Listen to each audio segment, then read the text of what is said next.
Thank you, Simon, for introducing me. Hi, everybody who has managed to make it live. I'm really, really happy to be here. I'm going to just get my screen shared so that we can all see. I'm hoping that now you can see a nice blue screen in front of you. Simon, if I could get a confirmation. Yep, we're all good to go. Great. So, as Simon has said, today we are going to be looking a little bit about ADHD and money. So, I make it about 4 parts. So, I'm going to be talking for about 20 to 25 minutes, if all goes well, a little bit about this topic. So thank you again for choosing to spend your Wednesday lunchtime with me. I really appreciate it, and I really hope that you get something out of this.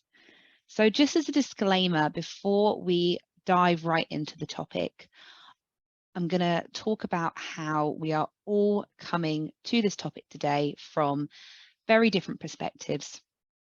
And it's really important to us at Thrive that everybody feels safe today on this webinar, because we all have different thoughts, different lived experiences, different viewpoints that we're coming at and from for this topic. And our personal identity is really complex and really multifaceted, and it shapes our worldview. So a disclaimer at the top of this webinar is that this next 25 minutes is designed to be a really safe space for us to explore today's topic with respect, with empathy, and with compassion for our own experiences, but also the experiences of other people and how that might differ. So that is the vibe that we're going for today, and I hope that you're all feeling the same way as I am and as we are at Thrive about that. So today, please feel free to be curious, ask questions. As Simon has said, at the end of the webinar, we'll have some time for me to hopefully answer some questions. And I really want to stress that anything that you ask will not be met with any judgment. The old adage of there is no such thing as a silly question is very much true at Thrive. If you've been on any of our previous webinars or been part of our training, then you'll know that that is the case. We will be here to help you, hopefully, and give you some knowledge and some guidance during this half an hour. But your well-being is the most important thing in the room. You have chosen to spend this time with us, and so you can choose what to do with it. Whether that is to get up, stretch your legs, maybe you have decided that you don't really want to be part of the discussion at the end, and that is totally fine. If you need to leave at any time, if you find that the topic is feeling a bit emotional for you and you want to step away, if you get a phone call that you need to take, whatever it might be, it's your time. So use it as you see fit and use it to serve you the best way that it possibly can. So with that being said, I'm going to talk a little bit about who I am. So obviously Simon has said that I am Rachel Toseland, and I am a neurodiversity trainer with Thrive. So that is one hat that I wear. The other hat that I wear is that I'm actually a financial planner. So what that involves is meeting with a person or a whole family to look at their financial situation, look at their past experiences with money, how much they feel in control of their money at the present time, and what they have in their mind for their future financially, to help them feel hopefully a bit more confident with money and a bit more reassured that they and their family are secure and are as safe as they can be. There are lots of different ways that I can do this, from as simple as helping them to really understand where their money is and what it's doing for them, to using all sorts of fancy software to do analysis and all sorts of calculations, whatever it might be. But it all just boils down to feeling like you have peace of mind, that you are secure and your needs are met, because really that's all that anybody wants, I think, in life. So that's my day job. And so why am I here today? Why am I on your screen talking to you this Wednesday lunchtime? Well, ADHD and money is actually a topic that I'm really passionate about. My wife has ADHD, and so I've seen firsthand actually how difficult it can be to manage your money when you have ADHD. Of course, that's just her experience based on how she experiences her ADHD, and it's different for everybody. But it's a topic that I find really interesting, and also there's actually a lot of research at the moment ongoing into the relationship between ADHD and money. So it's something that there is quite a bit of buzz about, and lots of emerging findings about how ADHD does impact money. So we thought at Thrive it would be great to talk a little bit about that today, and to really discuss it together and see what has been said, in this research. So in order to keep the webinar fairly concise and to make as much impact as we can, we've decided to split it into 3 sections. So to start with, we're going to look at actually what is ADHD. We're then going to move on to a little bit about how ADHD affects money. And then we're going to end with some tips to help with money management when you have ADHD. So make some notes as we go along about any questions that may arise, and we will do our best to answer them at the end. I'm going to take a little sip of my coffee, and then we'll begin looking at what is ADHD. So, the definition of ADHD is a neurodevelopmental condition which affects the brain structure and its ability to transmit messages to different areas of the brain. So lots of scientific jargon in that definition there. Really, it's about that ability to pass information between different parts of the brain in order to get different tasks done. And ADHD is not new. This is not something that is a recent thing that's been around. It was actually first mentioned in 1902. So it's something that we've been aware of actually for quite a long time. But really, our understanding has only developed into what we know as ADHD today relatively recently. So we've known about it for a while, but we are still all the time learning lots more about ADHD. So what causes ADHD? This is a really difficult question to answer, and actually one that I don't think we can fully answer yet, and we may never be able to fully answer, but it's thought to be caused by a mix of environmental and genetic factors. But there is always research ongoing into this, and it's such a complex condition that it's really hard to say, and it can actually be affected by different things in different individuals. So it is by no means a one-size-fits-all cause when it comes to somebody with ADHD. So whilst we might not know always what causes ADHD, what we do know is that ADHD is not a choice. It is not acting out or perhaps being a naughty child. It is something that is a neurodevelopmental condition in your brain. It is not a behavior that you're choosing to act out. And unfortunately, this is a misconception that is still very prevalent today, especially among children with ADHD. And so it's quite a damaging stereotype that is still out there, and something that we are really trying at Thrive to combat and really break down that is not the case of what ADHD is. And an interesting statistic is that actually it's estimated that 1.8 million UK adults are living with ADHD. So again, this is not something that's ultra rare and affects a very, very small proportion of the country's population. This is something that is relatively common, and you may suffer or have ADHD yourself or know somebody who has ADHD. I obviously say my wife does, and actually many of my friends do as well. So it's something that is around in our society, and there will be people most likely that you know who have ADHD. So on the screen here, you can see a few different areas where ADHD can affect everyday life and that brain functioning that we spoke about in the definition.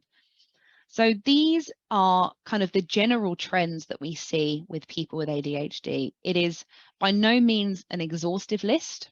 And if you have ADHD, it doesn't mean that you have to have an identification with one of these or any of these. it's just what we tend to see is quite common in people with ADHD. So you can see it's staying organized. That often can be an issue. Trouble getting started with tasks. So having the motivation to actually start a task that you know that you need to do. Managing timings and hitting deadlines. So often with my wife, I find that doctor's appointments are a real nightmare for her. She really struggles to remember when she needs to be there, what time she needs to leave in order to get there on time. And hitting deadlines as well with work can cause a lot of, undue stress and issues for her with her work life. Impulsivity of strong emotions is a really interesting one. So that can be actually feeling your emotions very deeply or having perhaps mood swings where you're going back and forth between different emotions. But it could always almost be having the wrong emotional response in a situation that doesn't really require it is something that can be seen as well in people with ADHD. And also poor working memory. But as I say, it's not exhaustive. This is just those general trends that we've seen amongst people with ADHD. So now that we have a bit of a grounding into ADHD as a neurodevelopmental condition, let's have a look at how it interacts with money. So it might seem like a bit of a strange topic to jump to. Why are we talking about ADHD and money specifically? And it's actually because there was a recent study that looked at how people with ADHD interact with their money and their finances. And it found that 60% of individuals with ADHD say that their ADHD directly impacts their money management. So what we're seeing is actually in the majority of people in this study in particular, having ADHD and how their ADHD presents in them does interact with their ability to manage their financial lives, which I think is a really interesting statistic. And I think it shows that there is a need to be talking about this topic and debunking maybe some of the myths around ADHD and money so that you can choose habits and choose tips that hopefully serve you and make you feel more in control. Now, of course, if your ADHD is impacting your money, then often there's a knock-on effect on your mental health. And unfortunately, those of ADHD are actually twice as likely to suffer from anxiety with their finances compared to those who don't have ADHD.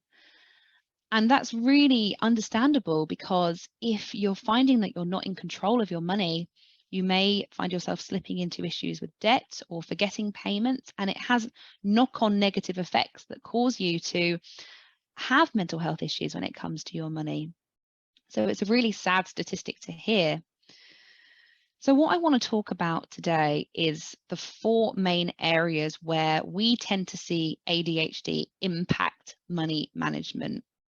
And again, I'm going to keep stressing the point that every individual with ADHD is different, has a different lived experience, and has a different way that their ADHD can impact or not impact their money management. But from some of the studies that I've read, these tend to be the 4 main areas that crop up when it comes to ADHD impacting money management. So you can see here we've got impulse spending, keeping track of payments and expenses, issues with debt, and creating and sticking to a budget. So with your permission, I'm going to go through them in turn, talk a little bit about how ADHD can interact with these different areas and what that can look like. And then we'll move on to some specific tips for each of these to hopefully help you feel a little bit more in control of when these situations arise. So looking at impulse spending, another statistic for you is that actually an individual with ADHD is 4 times more likely to impulse spend frequently. And this can be very, very different depending on the individual. This could be buying lots of little things that you don't really need. So I think a good example of this would be with my wife when she sees something that's buy one, get one half price. She might not even have needed the item that she's buying 2 of, but when she sees the offer, she thinks actually it's better to have saved the money on the second one, when actually, of course, the reality is we didn't need to spend the money on the first one in the first place. So that is a pitfall that she finds herself commonly falling into. So it can be those small, frequent purchases, or it could be larger, more extravagant purchases that actually you think you can afford, but when it comes down to it, you can't. So where I find this can be quite prevalent when I talk to clients with ADHD is when they see targeted ads on social media and they feel that the deal that they're seeing or the product that they're seeing, they might not feel that they necessarily need it, but they'll miss out if they don't buy it there and then while the ad is in front of them. So these are some areas where impulse spending can present itself within people with ADHD. Moving on to keeping track of payments and expenses. Now, somebody with ADHD is 3 times more likely to miss a bill payment on average. And this is going back to the areas we were looking at where ADHD can affect somebody's life and that forgetfulness that can come in. And so it can be actually really easy to forget those regular outgoings that happen month on month and feel like you're not on top of them. And this has a really unfortunate knock-on effect, particularly when it comes to payments for credit or for liabilities. So for example, your mortgage payment to your mortgage lender, you may be subject to late fees if you forget, or on a smaller scale, perhaps on a library book, you need to renew it and you forget. And so you are then stuck building up late fees, which can accumulate more and more. And it can also affect your credit score. So if it's a payment on a credit card, for example, and you forget to make that minimum payment every month, it can have, unfortunately, a detrimental effect on your credit score. And as a result, can put you in a really difficult position when it comes to your financial future. Looking then at issues with debt. Now, this is something that unfortunately we do see quite often, these links between ADHD and debt. And unfortunately, it is a vicious cycle. The more that the debt accumulates, the more overwhelming it can feel for somebody to tackle the issue. And when you have ADHD, it can feel very difficult to gather the focus and the energy that's required to deal with the problem.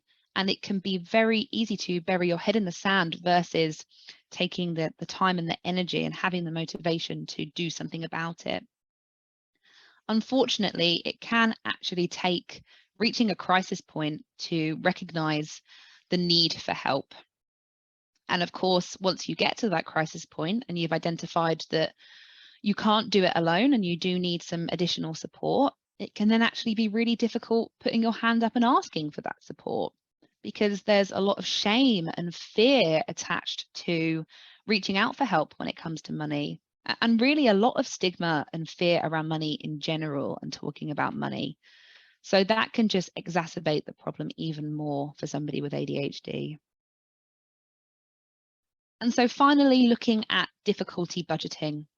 So it can be very common for somebody with ADHD to avoid or procrastinate tracking where their money is going. And, the obvious kind of pitfall with this is actually you could risk spending more over the month than you actually have coming in without realizing. And of course, if you're chipping away at some of your savings, actually you find that your money's going down, and that can have really negative consequences on your ability to plan your finances. And the reality is that actually creating a budget takes time and it takes energy. It's a task that is really quite boring and quite monotonous, and that's coming from a financial planner. I'm paid to do it, and yet I know that there are far more fun tasks that you would rather do than sit and write out all of your spending every month. But in order to know if you're balancing those books at the end of the month, it's a required thing to do. But it can feel really easy to procrastinate this, or you can find it difficult to find that motivation to start that task and to get that budget created and then stick to it on an ongoing basis. And as a result, a person with ADHD is actually 3 times more likely to find it difficult to stick to a budget. So those are the 4 areas, as I've said earlier, that we tend to see ADHD impact money management. And I'm aware kind of at this juncture that it's been quite negative. And yes, ADHD can often have a negative impact on money management. That is the reality of it for a lot of people with ADHD. But what we really want to get across today is that there are tips and there is support to help you if you find that you struggle with your money management. And so we really wanted to make sure that we spend the end of this webinar talking a little bit about some things that you can do and some places that you can turn in order to help with the money management side of things. So I'm basically going to revisit the 4 main areas, and I'm going to give you a couple of tips that I found in my day job when a client has ADHD has helped with their money management and helped with their mindset when it comes to their money. And from these, you can take whichever ones serve you. It's again not an exhaustive list. It might be that some of these tips appeal to you more than others or fit more with your way of living than others. So take them in, decide which ones serve you and leave which ones don't. As we've said before, this webinar is for you to take whatever it is you need to take away from it. So looking first at how to help with impulse spending. So my first tip would be to minimize temptations, which sounds a little bit flippant and easier said than done, perhaps. But there's a couple of ways that I would recommend doing this. And really the first step is for you to understand, first of all, what your temptations are. So I can vouch for my wife. She really loves a particular online retailer. And in her spare time, she loves to scroll through the clothes that are new that have come in that day and just see what's out there. But actually, that can be quite a negative habit for her, because when she sees something that she perceives that she needs, she finds it very difficult to avoid spending the money on that item of clothing, only for it to arrive in a week's time and for her to feel the regret that she's bought it. So something that has really helped for her is actually not going on the website as much and choosing certain times of the week where she does have a little look to see, but it's not in all of her downtime. So for online retailers, that can really help by trying to avoid certain websites that you know are quite tempting for you in particular.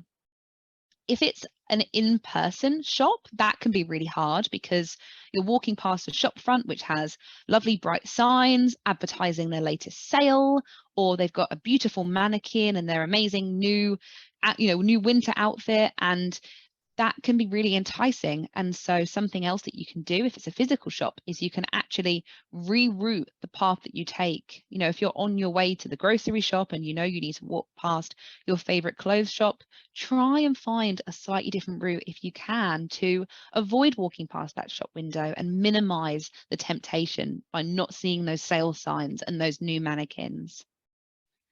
So when it comes to kind of tracking those payments and keeping on top of those expenses that come out, a couple of tips that you can do. The first is to use payment reminders. So you can do this either by setting them on your phone in your calendar or writing them down in a physical diary that you keep on you at work or at home, to ensure that you have the money that you need ahead of time. So you could create a reminder a week before, a day before, the morning of, whatever serves you and gives you enough notice so that you can get the money that you need and ensure that you're not missing those payments and falling into those pitfalls of being penalized financially for missing those payments. And you could also consider creating a payment calendar.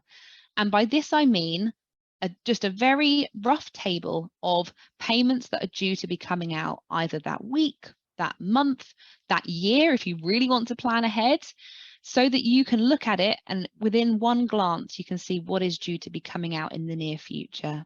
So to use my household as an example, in our kitchen, we have a pin board, and on there we have the next month and payments that we need to make. So for example, a birthday present that we need to buy for somebody, or a bill payment that we need to make, so that when my wife is making her morning coffee and she looks up at the pin board, it's there in a visual space that she knows she's going to be looking at frequently, and she can be taking that information in. So if you decide that a payment calendar could work for you, try and put it somewhere that you know is going to be quite visual for you and you're going to be looking at. So maybe a kitchen, maybe your home office, maybe your desk at work, wherever it might be, try and put it somewhere that you know you're going to be frequently looking at. So issues with debt. My first tip would be using credit card storage. And by this, I mean, if you're out and about, bringing enough cash that you need for the purchases that you need to make. So if you're going out to do your weekly food shop and you know it costs around £50, bring £50 and try to leave the card at home so that you are limited to buying only what you went out to buy.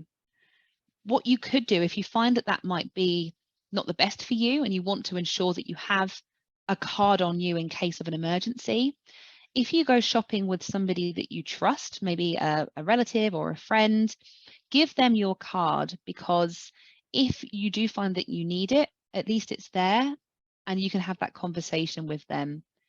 If you see a purchase that you want to make that isn't an emergency, what you can do is you can actually then have that conversation with that trusted friend or loved one in a non-judgmental way, so that they are there to understand how you're feeling, weigh up the pros and cons of the purchase, and you're not kind of forced in that impulse spending cycle that we've spoken about already. And that ties in a little bit to my other tip to help with debt, and it's asking for help. And this can be in lots of different places. This can be talking to a loved one about how you're feeling, about some issues you may be having with your money management. But it could also be actually reaching out to your banks or to a charity as well. And hopefully after this webinar, we can distribute some links to everybody who's signed up to a couple of charities who I personally really recommend, because I think that they have really great support available, whether it be their online helplines or their phone helplines. And they've also got some online free resources that you can download to help if you need to write a letter to your bank, for example, explaining your situation, or just help with budgeting as well. So hopefully we can get some resources distributed out after the webinar so that if you need those, they're there for you. And finally, tips to help with the budgeting side of things. So the first point is utilize online banking. Now, I'm sure lots of you already use online banking and find that it's really helpful because you can see your bank balance in real time and you know that you've got enough in there, you're not in your overdraft. But I think that often there are more tools and resources available through online banking than people realize. So one of those is that you can often turn on notifications for your payments, so that when you tap your card in the shop and a payment is made, you get the alert through on your phone that says, for example, you went to Tesco at 1 p.m. and you spent £3 on a meal deal.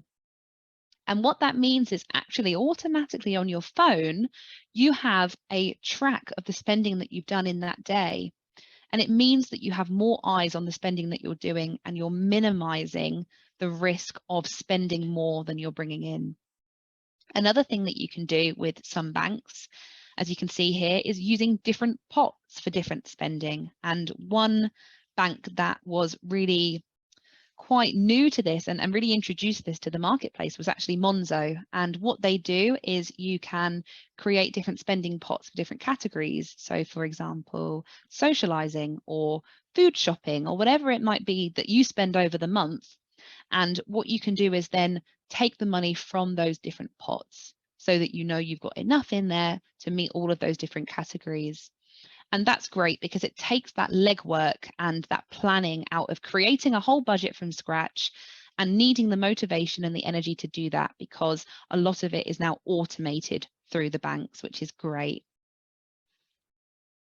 So to end with, I just want to say again, a really big thank you from me and from Thrive in general for choosing to spend your time with us today. And I really hope that as a result, you now feel a little bit more aware about how ADHD impacts money and some tips and tricks to help a little bit with money management. Now, the note that I really, really want to end with that is really important, I think now more than ever, is that many people struggle with money management. It's something that I'm talking to people about day in, day out, and there is no shame or stigma in struggling with your money. It really is okay to ask for help. And there are people out there who care and who want to support you. So, as I say, we will get some resources distributed out to help, and some people that if you feel like you are at the point where you need some additional support, you can either contact them or ring them, whatever you need to do in order to get that support. But we at Thrive are here for you, and there are other people in the world who are here to support you as well if you're struggling. So thank you again for listening. I will stop my share and hopefully Simon's lovely face will pop back up. And you're on mute, Simon, I'm afraid. Oh, mute on. Look at that. It's as though I was a trained professional.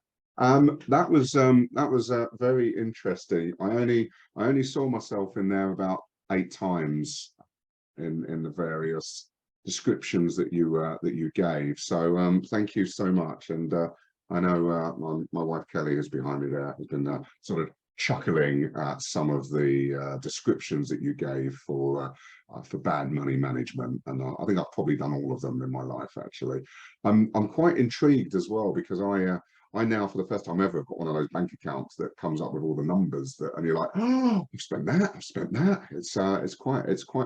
It's good and bad at the same way, because you can see all the things that's going out. But no, I mean, and your knowledge is very evident in this. Richard did ask, actually, and I answered on your behalf. I don't know if you saw that. Yeah, I mean, I know you've done a huge amount of research in the background, not only for this, but also to support your clients as well. You know, I mean, this has been over quite a few months you've been putting all this into place, hasn't it? Yeah, and Richard, that's a really great question. Some of the statistics that I put in the slides actually came from a study that Monzo did recently, Monzo Bank did recently, looking at, you know, some of the experiences of people with ADHD. So certainly if you're interested in the link to read a bit more about that study, then I'm sure we can get that distributed. It is very much in the public domain, those statistics. But again, Simon, you're right. A lot of this has come from my personal experience, both through the people that I know, but also through my role as a financial advisor as well, and talking to many clients with lots of neurodivergent conditions, but you know, in particular with ADHD, and seeing these common areas crop up time and time again. Great, all the time.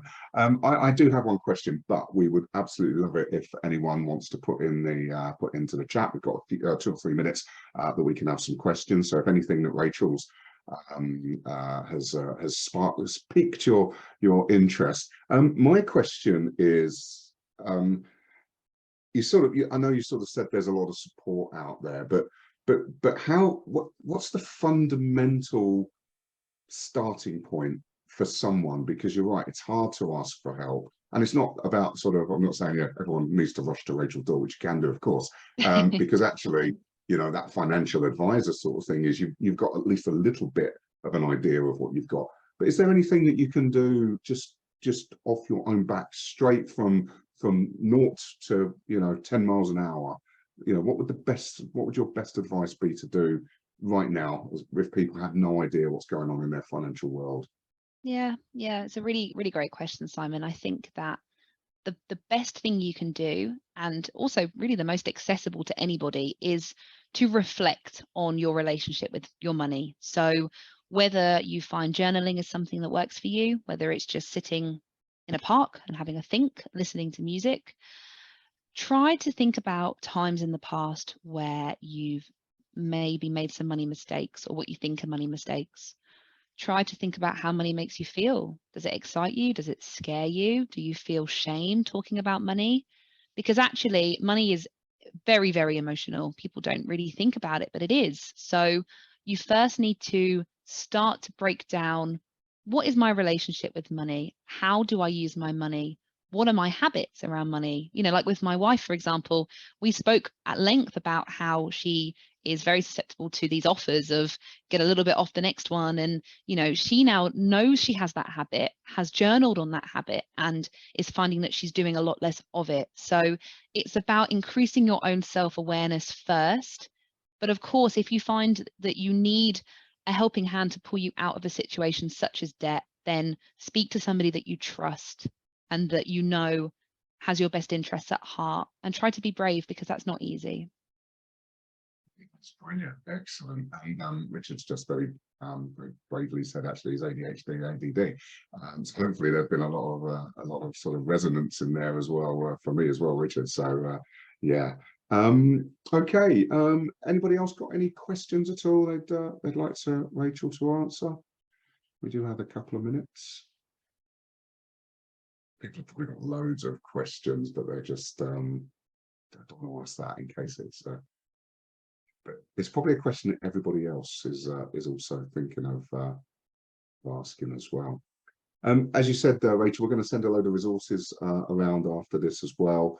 Is there any sort of video? Oh, there we go. Richard just put, why do you think there is not there? A really good question. Yeah, really, really good question, Richard. I think that unfortunately, it does still tie into this misconception around ADHD. And I think that some of the larger organizations have been slow to understand actually just how much of an impact ADHD can have on somebody's life and their ability to manage their money. So I think that unfortunately, there has been slow progress in getting support and resources out there for you. But I do know that there are lots of resources. As I say, some of these charities that we will send some links out have specific letter templates that you can send to your bank or to whoever you need to, explaining your condition of ADHD or ADD and how it impacts your life, and therefore the financial support that you need. But I think why it's been slow, unfortunately, still comes down to these misconceptions out there. And that's what at Thrive we're all about, is trying to really break those stereotypes down and really change our viewpoint on some of these conditions. That's wonderful. And we have got a little question from Shezzy actually. Is there a bank that will take funds from a saving pot? I always forget to move the money and then get a payment declined. Is there a bank that will sort of move money around almost for you so you don't go That's overdrawn? a really good question, actually, Shezzy. I personally I haven't used Monzo myself, but I know that obviously it's really popular because it does have that automated service. So I'm sure that's something that they would do. But what I would say is, regardless of the bank you use, if you set up a standing order to come from one of your accounts to another on a set day, so for example, the day before or the week before you need to make that payment, if you set that standing order to go up on the same day every month from one of your accounts to the other, then it will automatically happen and you shouldn't face that situation again. That's brilliant. We really do hope that you have all enjoyed listening to Rachel. Now, would you like to listen to her again? Because on Monday, Rachel's a guest on the Green Cross Thriving podcast as a financial expert. And I think you're going to be talking a lot about all the financial well-being. If you haven't heard of the Green Cross Thriving podcast, just type in Green Cross, very easy, and then Thriving, Thriving, on any listening device, Spotify, Apple, or just into Google. The podcast goes live on Monday, and we're really pleased to have Rachel as a guest on that. And then even better, Rachel is going to be part of a Green Cross Training and Thrive wellbeing webinars on the 10th and the 11th of October, I believe, Rachel. Yep, that's right. It's for World Mental Health Day. So we're talking all about mental health and financial well-being and the links between the two. Oh, I can't wait, actually, genuinely. I'm quite excited, and I know that you've been doing an awful lot, and you know, this is in this economic climate that we find ourselves in. I think this emotional and financial well-being that's associated with money is going to be really good to you know, for us to talk about. Julia has just said to us, Starlin are really good for money pots, another challenger bank, and we should just ask for the Green Cross Thriving link. So we've just sent that out as well. So and Richard, yep. So Thrive, we are a mental health and neurodiversity company. We specialise in mental health first aid, mental health strategy and consultancy, as well as what Rachel, who's one of our neurodiversity trainers. So we can talk neurodiversity in the workplace. We can come in and do observations, make reasonable adjustments. So we're very much from, we run open courses every month. We have a neurodiversity in the workplace open course on the 19th of October.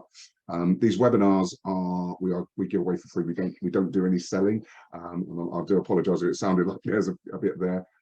But for anyone who hasn't heard of Thrive, we were created to help one person at a time feel better about themselves, and we do that through awareness and education, both in mental health and also in neurodiversity.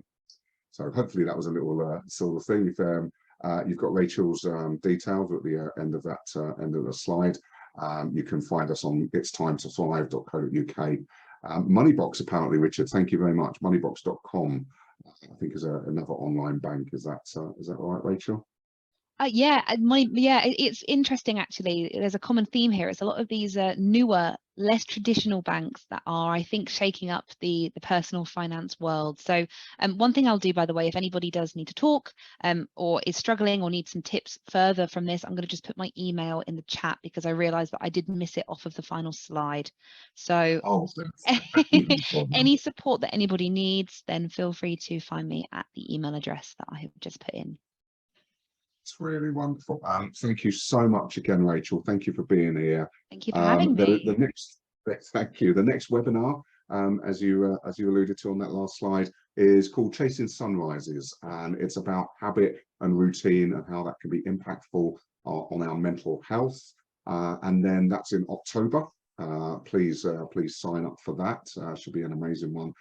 And then we've got another neurodiversity trainer who I believe is on this webinar as well. So we've got the wonderful Mo Berry doing our next webinar, neurodiversity webinar, in November as well. Details about that will be coming out fairly soon. Oh yeah, I think Rachel, you just replied to me, didn't you? Yeah, it's back out into the so you did it all subtly then, sorry. Thank you so much to everyone who joined us live, and as we say, this recording will go out to everybody who signed up. Please do keep attending these webinars. They're done for your benefit, and as I say, which is why we keep them free, so that everyone can get the benefit of it. Rachel, thank you so much. Thank you. Thank you, everybody, for spending your time with us today. I really hope that you learned something from it. Take care, everyone. Goodbye. Bye.